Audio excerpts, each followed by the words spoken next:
Wednesday evening என்னோடய செடியை பார்த்தோன்னே எனக்கு மனசு ரொம்ப கஷ்டமாயிடுச்சு. நல்லா துளுத்து வந்துச்சு. பூ பூக்கிற டைமில் மொத்தத்தையும் ஆடு கடிச்சு சாப்பிட்டு போயிடுச்சு.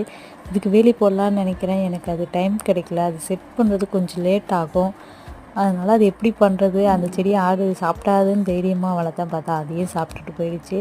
நைட்டுக்கு இட்லி உப்புமா பண்ணிட்டேன். காலையில் செஞ்ச இட்லியே கொஞ்சம் மீதம் இருந்துச்சா, சரின்னு உப்புமா பண்ணிட்டேன். கொஞ்சம் சாதம் இருக்குது, காரக்குழம்பு இருக்குது, அதை வச்சு மேனேஜ் பண்ணிக்கலாம். ஸோ ஃப்ரெஷ்ஷாக தான் செய்யணும்னு இல்லை, நம்ம காலையில் செஞ்ச சாப்பாடு கெட்டு போகாமல் நல்லா இருந்துச்சுன்னா மோஸ்ட்லி நைட்டுக்கு எல்லாருமே அதையே வச்சு சாப்பிட்ருவோம். என்னோடய மறதினால ரூ. 30 வேஸ்ட்டாக போச்சு. இந்த புதினா வாங்கிட்டு வந்தேன் முந்தா நேற்று. அதை க்ளீன் பண்ணி வைக்காமல் அப்படியே விட்டுட்டேன். க்ளீன் பண்ணி வச்சுருந்தா கூட நல்லா இருந்திருக்கும் போல். மனுஷனுக்கு வாழ்க்கையில் மறதி வரலாம். ஆனால் எப்படிலாம் வரும்னு நான் எதிர்பார்க்கல. டெய்லி தான் ஃப்ரிட்ஜை திறக்கிறேன். ஆனால் இதை கவனிக்கவே இல்லை. வேஸ்ட்டாக போயிடுச்சு ரூ. 30. இதில் என்ன ஒரு ரூ. 10 கிடைக்கும்னு தேடினேன். கொஞ்சம் தான் கிடச்சிது. நாளைக்கு வெஜ் ரைஸ் செய்யறதுக்கு யூஸ் ஆகுமேன்னு அதை மட்டும் க்ளீன் பண்ணி வச்சுருக்கேன்.